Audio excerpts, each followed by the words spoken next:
Before we get to leveling or flattening or dealing with this bed, the thing that I feel needs explaining is that in this printer, the flatness of the bed and the parallelism of the bed to the gantry is a separate adjustment from the Z height of the extruder. In other words, the gap between the extruder and the bed. And you can see right now I have a gigantic gap between the extruder and the bed, and that actually helps me make sure that the bed is flat and parallel to the motion of this gantry. What you want is that when this assembly moves around, when it drives, that it's driving on a plane that's perfectly parallel to this plane.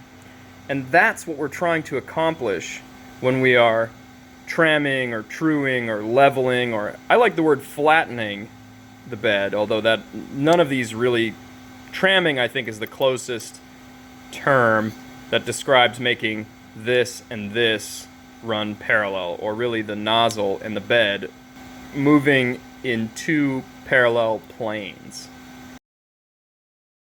I want to comment a little bit about how this is supposed to work. So on the Raise printers there are 13 points of adjustment down here, and I have disconnected all but the outer ones.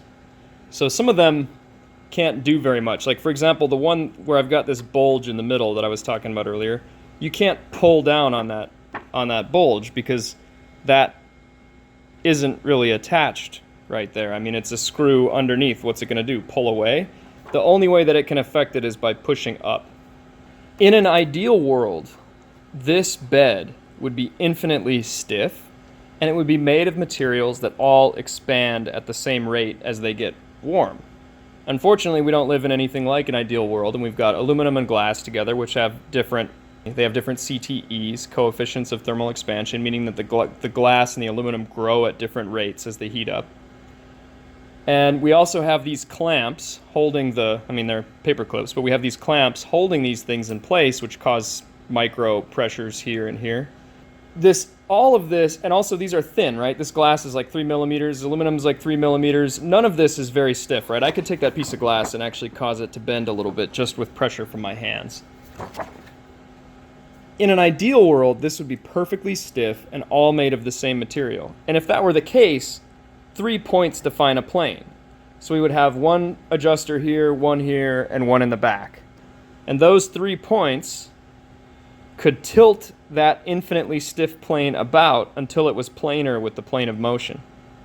But this flattening system on this printer is designed for the fact that if I have this flat thing and I tilt up this corner, well then I also change where the middle is. And the idea is that if you tweak enough, somehow you can get this floppy potato chip of a print bed to be flat.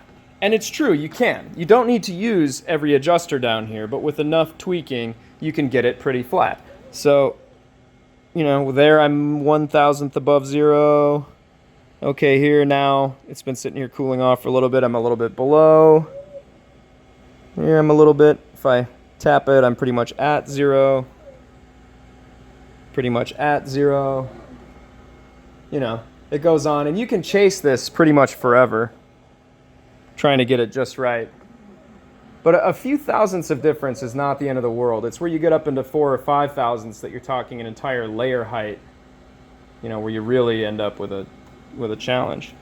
If you were a mechanical engineer looking at this, you'd probably have a little bit of a stroke on some kind of theoretical level, purely because you'd want a kinematically perfectly constrained plane. And exact constraint means you would have 3 points to manipulate that plane. But this has many, many, many points, in part just because of the nature of reality, that these things are all different materials and, different, they expand differently, and they have all these, and they're not perfect, and they're thin, and, so on and so forth.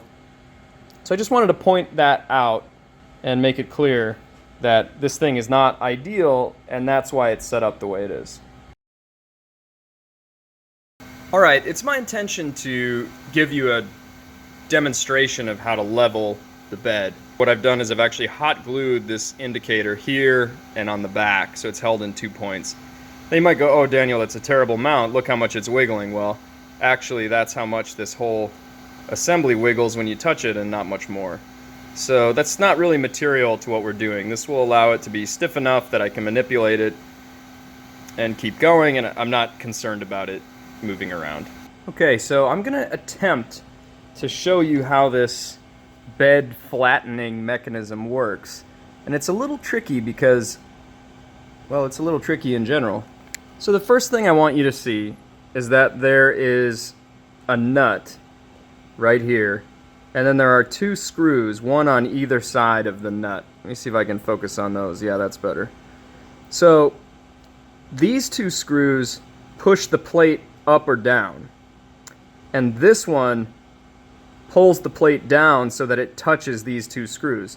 So if you want to make an adjustment, first you loosen this, and then you move these two to wherever they need to go, and then you tighten gently down on this until it touches those two screws. So right now I have this dial indicator in the center of the build plate, and that's always where you should start.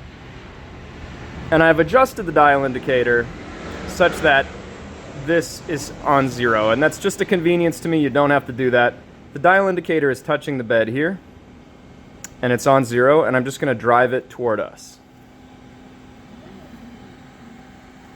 What you're going to see is that because I've already adjusted this, it's still on 0 when I get all the way over here. So if I push back, go back to the center again, it's on 0, and pull forward, it's still on 0, or it's real close. This is exactly what we want. Now, if it were, I'm going to unadjust it to show you what would happen if it were not on 0. So first I loosen this pull down screw, and then I'm going to loosen these two screws as well.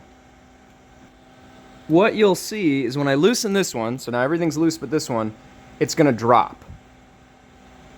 Yeah. So now we've gone from 0 to 95 thousandths, and 4 or 5 thousandths is about 0.1 millimeter.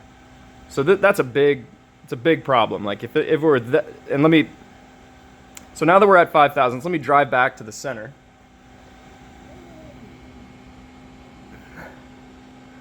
And what you can see is we've even moved the center off, because this part of the plate is connected here. So we're not even zeroed to the same point anymore. And you can test by kind of tapping your indicator a little bit. It'll tell you where you are. So let's bring this back, and let's get this point to 0. So I'm going to make adjustments right here. Now what I'm going to do first is I'm going to adjust both of these screws up until they get very close to 0, which to my eye is right about there. I'm going to also bring this one up so that, there it is. Now it's just making contact, and they're both, from straight on, this appears to be exactly at 0. If I put this here, you can actually see there's the left screw that I adjusted, and there's the right screw. Now you come up, and this is a 7/32. I think it's actually supposed to be a 4.5 millimeter, but this is very close. And I'm just going to tighten this nut just till I feel some tightness on it. You can over tighten it, and you'll create a little ripple between those two screws. So don't over tighten, just get it close. And you'll see this pull down slightly as it pulls the metal plate down onto the two screws. All right, so now let's drive this back to the center again. And what you'll see is that this is actually back to 0. I can try focusing that again. Yeah, very close to 0. And then I can come back here, and this is also very close to 0. And I think this helps explain a little bit.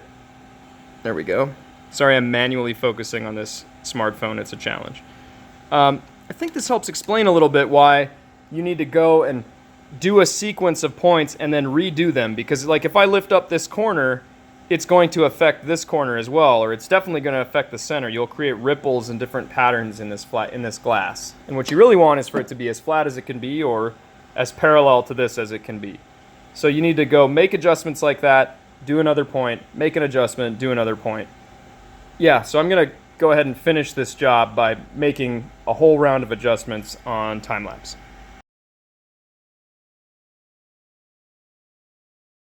Okay, so I actually have spent quite a bit of time leveling this bed while it's hot, and I'm pretty happy with the result. It's flat to a few thousandths all over, like 1 or 2 deviation-wise, and I'm not really that interested in trying to make it more flat.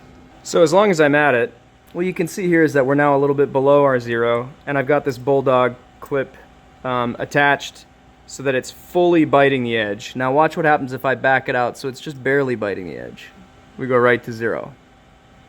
Fully biting, just a little bit biting. So you can see these things really have a big impact. And that's almost enough to be 1 layer thickness right there. It's like 3.5 thousandths. So that should tell you a couple things. One is you can see I have little marks here. I tell myself where to put the clamp every time. That's important. Put the clamp in the same place every time. The other thing is put it the same depth every time.